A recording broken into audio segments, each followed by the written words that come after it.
ബി.ജെ.പിയെ വിടൂ, നമുക്ക് ബി.ജെ.പിയെ വേറെ എടുക്കാം.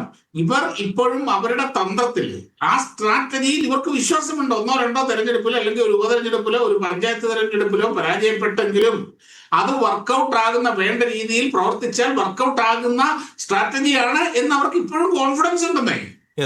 അതുകൊണ്ടാണ് അവർ അത് ചെയ്യുന്നത്. ഒരു കാര്യം കൂടി ഇവര് ഇപ്പൊ ഇവിടെ അറിഞ്ഞില്ലേ, ഇപ്പം ഇവിടെ റിജൽ ബാങ്കറ്റി ഇരിക്കുന്നു. UDF ഏറ്റവും വലിയ മതേതര പാർട്ടിയാണ്. ഇവരെ സംബന്ധിച്ചിടത്തോളം മുസ്ലിം ലീഗ്. എന്നാൽ മതമല്ല പ്രശ്നം എന്ന് വേറൊന്ന് പറഞ്ഞപ്പോൾ മതമാണ് പ്രശ്നം എന്ന് പബ്ലിക്കായിട്ട് പ്രഖ്യാപിച്ചതാണ് ഇവരുടെ നേതാവ് KM ഷാജി. ഞങ്ങൾക്ക് മതം തന്നെയാണ് മുമ്പിൽ. ഞങ്ങളുടെ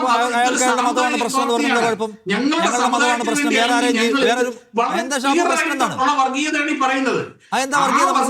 അല്ല, KM ഷാജി ആ പറഞ്ഞതിലെ വർഗീയത എന്താണ്? മതം ഞങ്ങളുടെ പ്രശ്നമാണ്, ഞങ്ങൾ മതത്തിന്റെ പേരിൽ ആക്രമിക്കപ്പെടുന്നവരാണെങ്കിൽ മതം ഞങ്ങളുടെ പ്രശ്നമാണ്, ഞങ്ങളുടെ മതം ഞങ്ങൾക്ക് പ്രശ്നം, നിങ്ങളുടെ മതം ഞങ്ങൾ അംഗീകരിക്കില്ല എന്നല്ലോ ഷാജി പറഞ്ഞത്.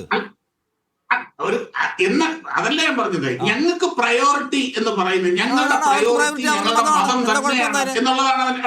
ഷാബു പ്രസാദിന്റെ പ്രയോറിറ്റി ഷാബു പ്രസാദിന്റെ മതമാണെന്ന് പറയാൻ എന്താണ് കുഴപ്പം? അങ്ങനെ പറയാനുള്ള റൈറ്റ് ഇല്ല. പക്ഷെ അത് നിങ്ങൾ മറ്റുള്ളവരുടെ മേലെ കയറാനുള്ള ഒരു ഉപാധിയാക്കരുത്. അതല്ല ഞാൻ കംപ്ലീറ്റ് ചെയ്യേണ്ടത്. കംപ്ലീറ്റ് ചെയ്യട്ടെ.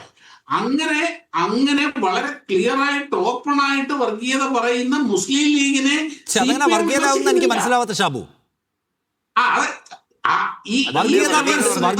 വർഗീയത മീൻസ് പരമത വിദ്വേഷം. ഞങ്ങളുടെ അല്ലാത്ത എല്ലാ മതത്തെയും തീർക്കണം, ഓടിക്കണം, കൊല്ലണം, അവർ മോശമാണ്, അവർ വൃത്തികെട്ടവരാണെന്ന് പറയലാണ്. ഇത് ഞങ്ങളുടെ മതത്തിന്റെ പേരിൽ ഞങ്ങളിവിടെ അതിജീവന പ്രതിസന്ധി അനുഭവിക്കുന്നു, ഞങ്ങൾ ആക്രമിക്കപ്പെടുന്നു, ഞങ്ങൾക്ക് മതം പ്രശ്നമാണ്, പ്രധാനമാണ്. നിങ്ങൾക്ക് പറയാം, അതിപ്പോ ക്രിസ്ത്യാനികൾക്ക് പറയാം, സിഖുകാർക്ക് പറയാം, ആർക്കും പറയാം അവരുടെ മതം അവർക്ക് പ്രധാനമാണെന്ന്. അതിനുള്ള വർഗീയത എവിടെയാ? ഞാൻ അതാ പറയുന്നത്. ഞങ്ങൾക്ക് മതം മാത്രമാണ് പ്രശ്നം എന്ന് പറയുന്നത് തന്നെയാണ് വർഗീയത. അത് വർഗീയത അല്ലെങ്കിൽ പിന്നെ എന്താണ് ഇതിന്റെ വർഗീയത? അല്ലല്ല, അങ്ങനെ പറയാൻ പറ്റില്ല.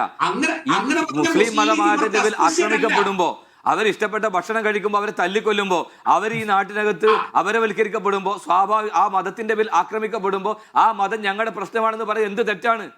നിങ്ങൾക്ക് അവരെ ആക്രമിക്കാൻ എന്ത് അധികാരമാണ്? ഭക്ഷണം കഴിച്ചതിന്റെ പേര് അവരെ തല്ലിക്കൊല്ലാൻ നിങ്ങൾക്ക് എന്ത് അധികാരമാണ്?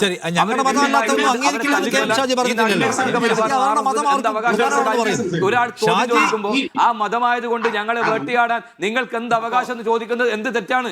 എന്ത്